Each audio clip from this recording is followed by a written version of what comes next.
10 lakh launch मामलें घांटुछि CBI 360 degree आंगेल प्रतिटी दिगकु नहीं एबे चली खोलताड़। आज मुख्यतः 3टी घटना घटी। सीबीआई जुग्म निर्देशक भुवनेश्वर में पहुंची संपूर्ण मामला को प्रत्यक्ष तत्वावधान से तदंत करुवा जमापड़ी। अपरपक्षे रिमांड रे सीबीआई पचरा उचरा पर असुस्थ हो पड़ते कंट्राक्टर संतोष महाराणा। तांको झाड़ा बांती हेबारु कैपिटल हॉस्पिटल भर्ती कर सेहीपरि विष्णुपद सेठी एजाए हाजर होई नाहंती। तेणु कल्पना जल्पना बढ़ी। ता सहित विष्णुपद सरकारी क्वार्टर सुरक्षा व्यवस्था बढ़ी। एपटे आईएएस विष्णुपद सेठी को भेटी कि B&R निर्देशक होइथिला कि उभयंक मध्य किछि डील।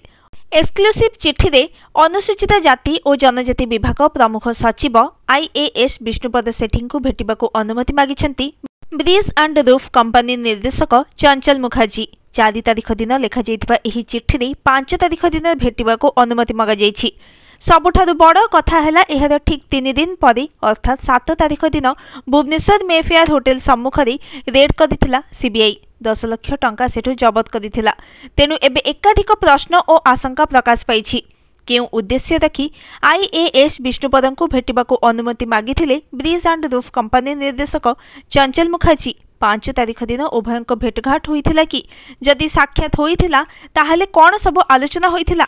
किछि ऑफिशियल किंबा भित्तिरिया डील होइछि कि कारण अक्टोबर 19 रे ब्रिज एंड रूफ को हाई स्कूल रेनोवेशन काम देइथिले खोद विष्णुपद सेठी। तेबे ए सबको नहीं विष्णुपद किंबा ब्रिज एंड रूफ कंपनी तरफ कौनसी प्रतिक्रिया मिल पारिनी। एपटे बढ़ुछि वरिष्ठ आईएएस विष्णुपद सेठी विपद। सीबीआई समन पर भी हाजर होई नाहंती विष्णुपद। समन सत्वे हाजर न हेबाकु नहीं एबे कल्पना जल्पना लगी रही। तेबे आज विष्णुपद सेठी हाजर न हेले किछि कड़ा आभिमुख्य नहीं पारे।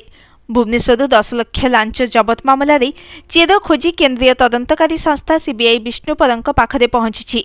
गत 7 तारिख राति रे मेफेयर सामनार bridge and roof company limited निर्देशक चंचल मुखर्जी जने ठिकादार लांच नेबा बेले माड़ी बसिथिला सीबीआई।